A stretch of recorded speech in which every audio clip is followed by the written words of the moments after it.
My wife cheated on me, so I let her entire family watch. I had a feeling my wife was cheating on me as she set off a lot of red flags, constantly laughing and smiled when texting and saying it was just her mother when I asked who it was, needing to stay late every night after work.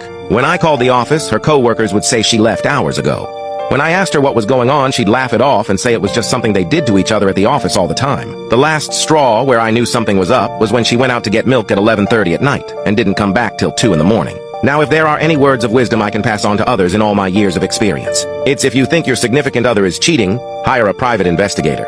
They're goddamn good at what they do, and they will get some evidence that helps in the later divorce. Fast track to her birthday several months down the road. Now I know what you're thinking. Why the hell did I wait months before I confronted her, and did it need to be on her birthday? The answer to the first question is that I wanted as much evidence as possible to hand off to my lawyer, as well as make arrangements to find a new place to live. The answer to your second question is, of course, it had to be on her birthday.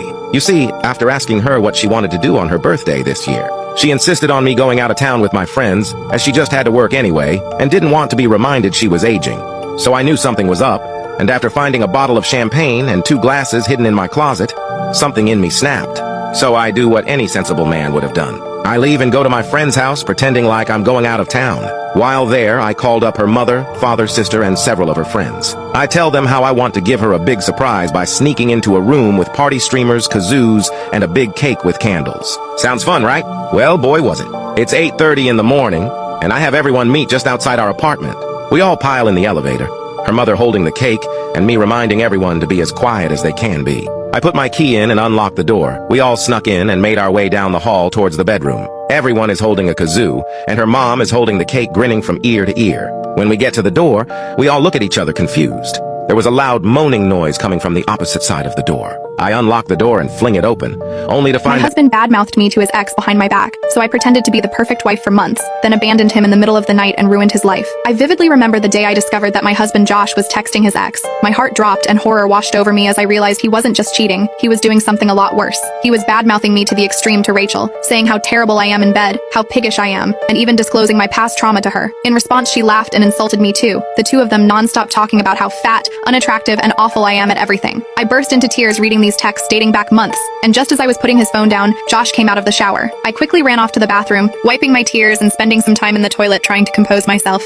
When I came out of the bathroom, I saw him on his phone laughing, presumably texting her. I wanted to scream and shout at him and call him a filthy liar, a disgusting, pathetic excuse for a man, but I resisted the urge to do so. The days that followed were some of the hardest I had ever endured. Every time Josh touched me, I had to fight the urge to recoil. His hands, which once brought me comfort, now felt like a betrayal. Each time we were intimate, I let my mind wander elsewhere, and focused on anything but him, because if I did, I'd instantly get nauseous knowing he was probably going to text Rachel directly, after stating just how awful the intimacy was. No wonder he went into the bathroom with his phone right after every single time. I spent days faking a smile every time I saw him. I continued doing the household chores as if nothing had happened. I made his favorite meals, kept the house spotless, and even surprised him with small gifts, all while my heart was breaking because I knew that he was probably laughing about everything I did to his ex. There was a method to my madness, however, because this was my first step in totally breaking him. A few days in, I had concocted a plan to totally destroy him, and for stage 1 of this plan, I needed to act like the perfect wife. What really sickened me about the entire ordeal, however, was that Josh acted as if everything was perfect, maybe even better than perfect. I couldn't believe that he was affectionate, considerate, all while mocking me to Rachel. During the day, he would compliment my cooking, thank me for keeping the house clean, and even bring me flowers from time to time. He'd cuddle me and hug me, tell me he is the luckiest man alive to have me, and that he wouldn't ever trade me for the world. But then when alone, he'd text Rachel about how ugly I am. Late at night, when Josh was asleep, I would often unlock his phone and screenshot their conversations.